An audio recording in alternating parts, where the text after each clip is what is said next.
Welcome to Inside Marketing with MarketSurge, your front row seat to the boldest ideas and smartest strategies in the marketing game. Your host is Reed Hansen, Chief Growth Officer at MarketSurge.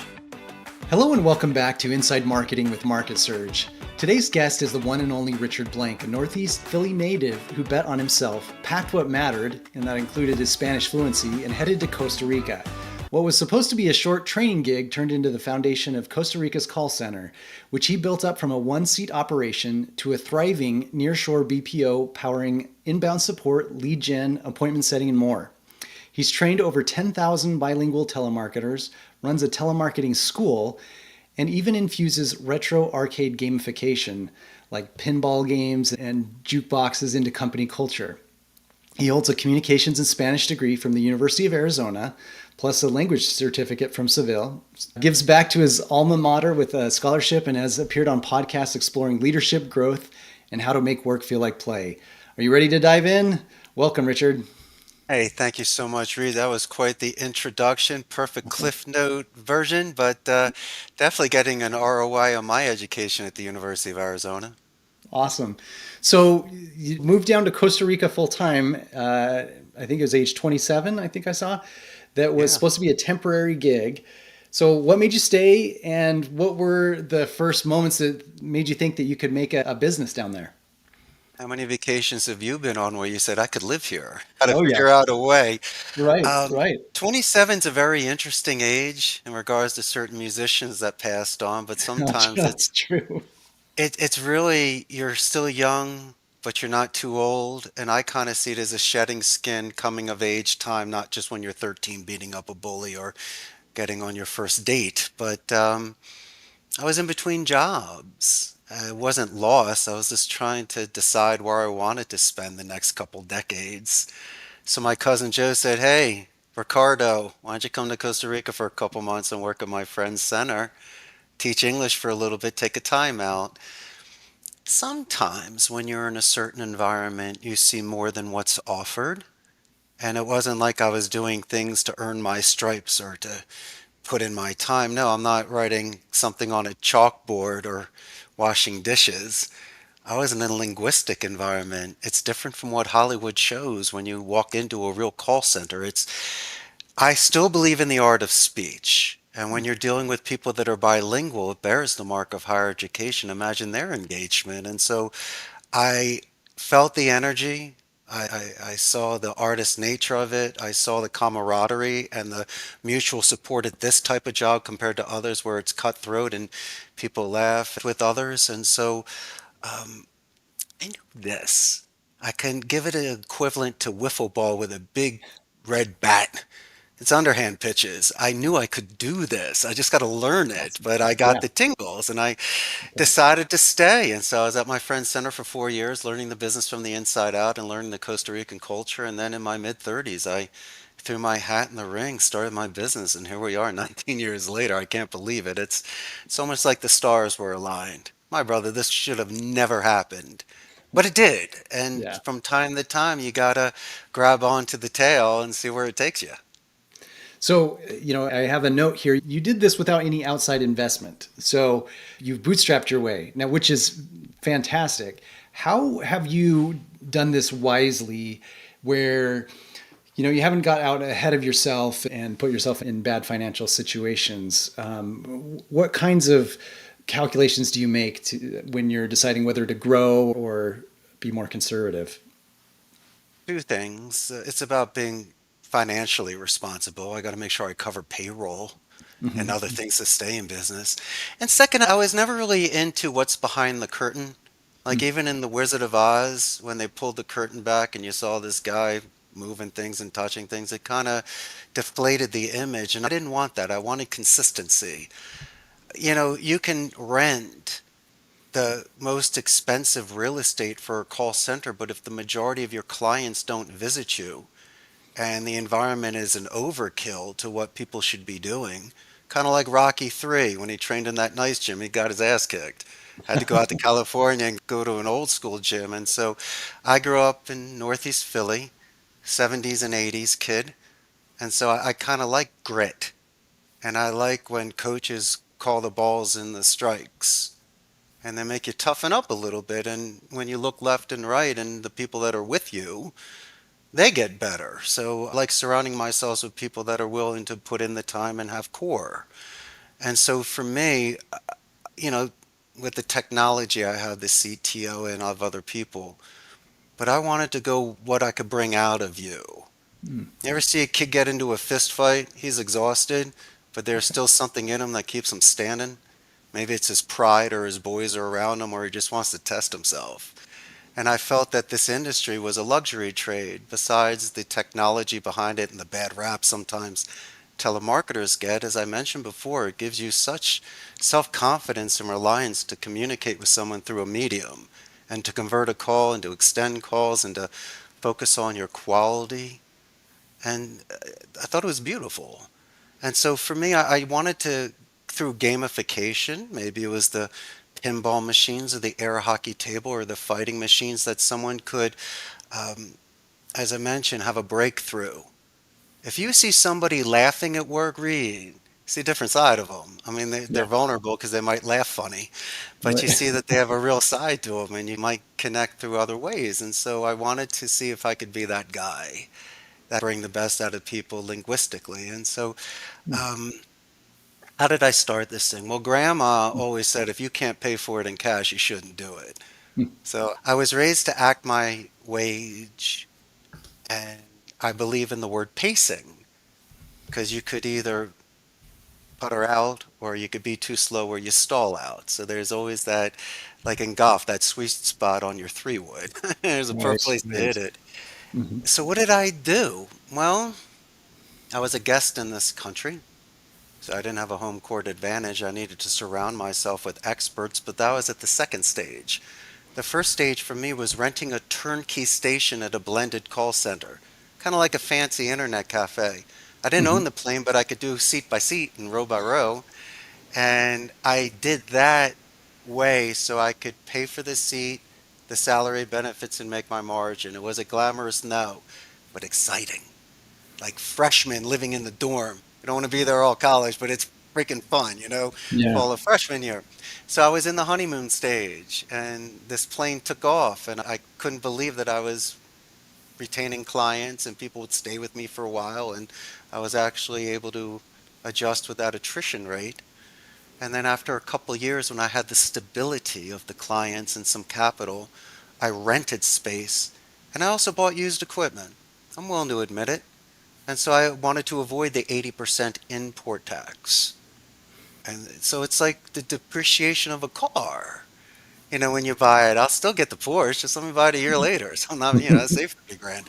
But I was able to get Dells and HPs, and I was able to get chairs and other monitors and stuff for a fraction of the cost. And if you can suck in your pride and not have to be Mr. Fancy Dancy, you might be able to survive. And so I was Hmm. always having that the nuts for the winter mentality.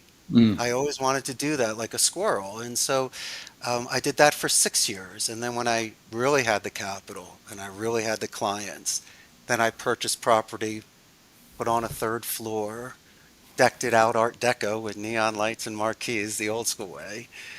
And as I say, it took me 19 years. While most of your people do it at the age of 19, with these apps and their Sure. connection.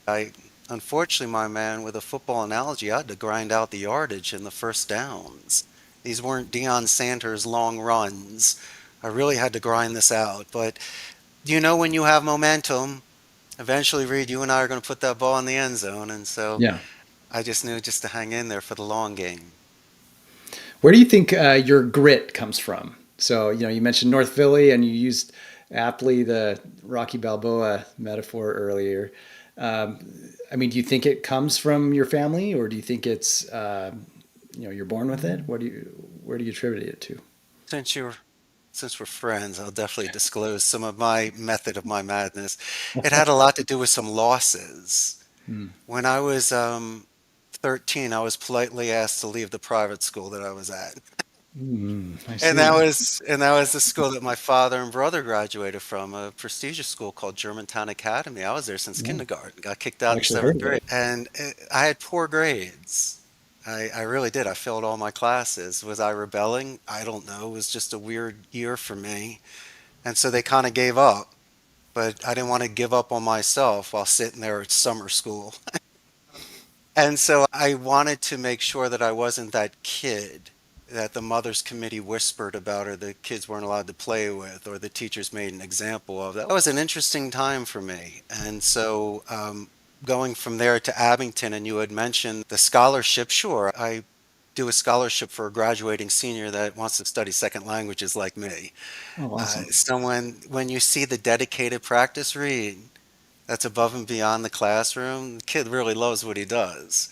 Right. And for me, it wasn't painting pictures or learning the violin. I was a linguist.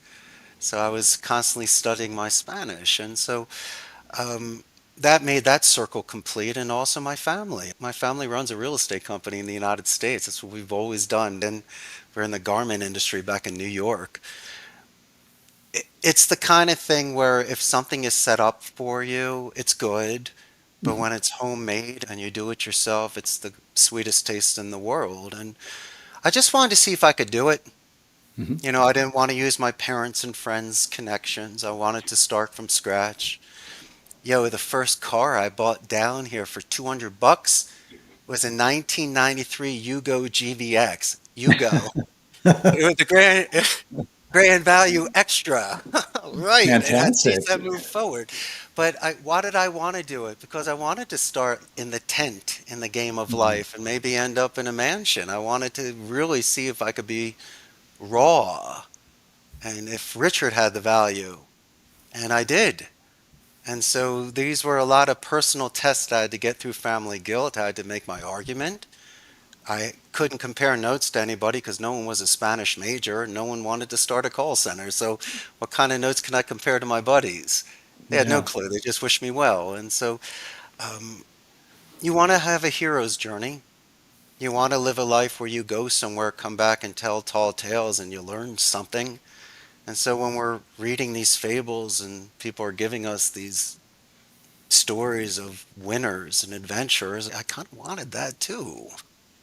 Yeah. Yeah. Um, You know, a lot of it has to do with maturity. You got to choose the right age to make those big decisions, unless, you might mess that up. So, those are some of the things in my childhood that motivated me and put me in a certain direction, not to prove people wrong, but not to allow certain weight to hold me back mentally and physically. And so, maybe that was the rebel in me, Reed, that came out. Well, that is very inspiring. I think that's a great story. And now, in your current offering, you are a coach. And I imagine this story is a helpful illustration in your coaching. But I understand you coach people that work for you and people that you work with. What can you tell us a little bit about your coaching offering? What's your approach? What kinds of needs people come to you with? Of course. Paying it forward is the premise of everything that I do. I don't expect anything in return. I'm just sharing information with somebody, not asking them to sign anything. And a lot of the business that I get is because I do offer a fair slice of information, not just a bit to get your interest. Hmm. And a lot of people will thank me when I make certain recommendations, or I'll politely say, you don't have enough of a lead list to call, or on your end, you're not ready yet for this sort of service. And it's not like I don't want the business, just ethically, you got to do the right thing. But I learned patterns over the years. And so if you've analyzed over 10,000 phone calls and you've trained over 10,000 people, you might see things. And so Hmm. a lot of it might seem like common sense to somebody, but if they're distracted, they're not going to notice it in the moment. So that's why this incredible structure that we have allows us to pull certain things out of calls that you see, and you can talk about it, adjust it, and make them even a stronger engine. And so I like to focus on the thesaurus because the semantics, the vocabulary is so important. It could really adjust a tone. And a tone should always be empathetic and confident. So I'll take out words like help and have them use assist, guide, and lend a hand depending on the stage of the relationship. And instead of saying excuse me or I'm sorry, I'm going to be passive aggressive and inadvertently let you know I can't hear your because of your dog, your cell phone, or just your noise. Mhm. So I'm going to say, for my clarification, was it A, B, C, or 1, 2, 3? We do things like that. Military alphabet. So Mhm. I don't have to guess your email address, and I can make Mm. sure it doesn't bounce back. I can pronounce your exotic name, which most people thank me because most people are afraid to ask how to pronounce your name. And you might get lucky. People may have served in the military. So it's just an excellent way to anchor with someone in the conclusion of a call compared to ending it quickly. So then when you know someone's been a master sergeant, next time you speak with them, you could mention that or talk to them about Veterans Memorial Day or just on how much of a hero they are and sincerely mention that because it's like breaking down the fourth wall in Hollywood. I always felt it was fun to see what it looked like on that wall and the audience and the cameras. And when you and I put our script aside and we do talk about your military service or traveling the world or jukeboxes or things like that, it puts us on a level playing field compared to the push and the pull. And I never enjoyed that. I always believed that there should be recess during school, and boxers get a minute in between 3-minute rounds to be in the corner. And so it's only healthy to take a breath. And so it allows things to settle and find its place. And so I need people to be a little more focused in the now, to not be so they're so daring when it comes to memorizing their script and doing that. Well, it can seem jagged. It doesn't seem natural, like a half moon or a wiggle or like a floating feather. It's just asking questions. And it's ugly with people. It's like a checklist. Yeah. And so we speak a lot about a positive escalation, for an example. Hmm. If you have Judy that's answering the phone for your inside marketing, podcast, it's amazing. But here's the skins. We'll say the name of your company better than she will. Right. And we'll use our anonymity in the beginning of the call, not the whole call, because that's shady, but it allows us not mystery shopping. But I'm not just going to say, may I speak to Reed, or good morning, ma'am, or hello, my name is Richard. They're black and blue from that, or they're comparing you to others. But if I can in my first impression say the name of your company in the most beautiful Mhm. way to get our act together, and secondly, you get to gauge positive reinforcements, positive or negative. And so instead of saying, is this a sales call, take me off your list, how'd you get my name, she'd be like, who's this? And then the technique that we use, the buffer boomerang, you say, Judy, that's an excellent question. My name is Richard Blank. And so you Yeah. name drop, great question, repeat the question and send it back so you don't have to ask it. These are things that reduce talk time and frustration levels. She'll usually ask my name. I won't give my company yet because I want to double dip and make sure Judy says, well, who is Richard Blank? Compares to, is this a sales call, which means it's good. Then Mhm. I will mention Costa Rica's call center and is Reed available? Before I get transferred, I'm going to let her know verbally how amazing she was. When you pick up the phone, hi, this is Reed. Hey, Reed, I just got to let you know how great Judy is. You don't even know who I am yet. Friends Yeah. goes from a 10 to a 2, and I take that 8 and use that into forward motion in physics. And then I'll do it in writing, my man. We wrap Okay. up your call, and I do the meeting minutes, regardless of the outcome for doing business. Mhm. I will not only show you, I take copious notes where there's accountability and, target date, but I'll mention Judy. And so you might say people do this from time to time, not in writing, 1 out of 1,000 if you're lucky. And so Sure. when Richard's Circle comes back and I happen to call your company back and Judy picks up the phone, you don't think I get a hero's welcome. So Yeah, of course you did. I've been able to land an enormous amount of business by showing good faith prior to any sort of contracts. They see how I treat people all over their company. And so at the end of the day, I might be a dollar more than the Philippines, but they love the old school bedside manner soft skills that we do here. People really can relate to it. And so those are the sort of things that I'll share with people. I'll talk to them about phonetics and their rate of speech and their speaking level so they can use the mirror imaging technique. Hmm. I will match that of you. Why? To see if you spike or you dip. Because I don't know you. So these are like micro expression readings phonetically. I Mhm. think you should do it in 30-second segments. Okay? Because you get 20 in a 10-minute call. It's great. Yeah. And I can see if you're going fast, slow, loud, or soft, doesn't mean you like it or don't like it. But that's usually when someone, Reed, needs to ask a tie down or a clarification question just to make sure it makes sense or sounds good or things like that. And so you give checkpoints. You get a solid 3 minutes compared to a shaky 10.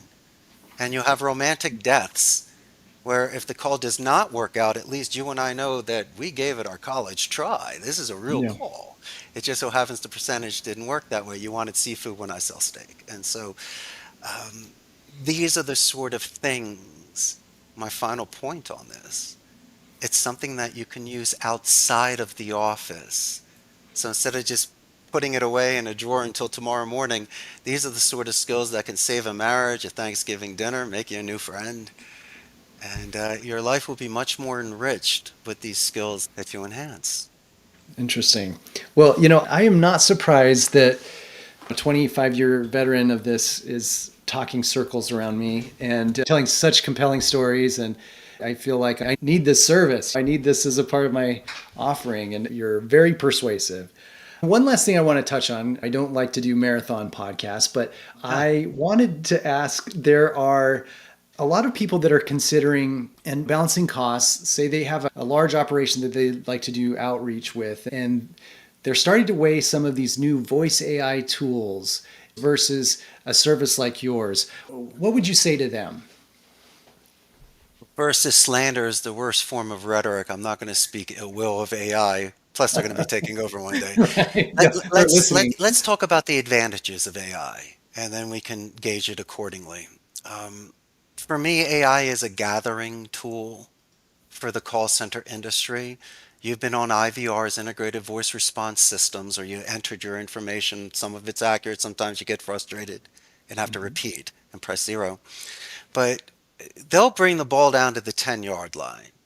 They can do that. And they can replace a lot of entry and front level agents here that might have fatigue or misunderstandings. That you might get more accuracy when they get better at it. But that final 10%, Reed, AI will never, ever be able to replace true empathy. That's right, compassion between human beings. If they try, you're going to realize that it's a print, not a painting. It's not real. And Mm. that's okay. I mean, a machine can give you a hug. But no, man, if I'm having a really bad day or if I'm elated and having the best day of my life, I'm calling Reed. I'm going to hang out with you. I just kind of don't want R2D2 giving me an answer. And so Right. there's something called the uncanny valley.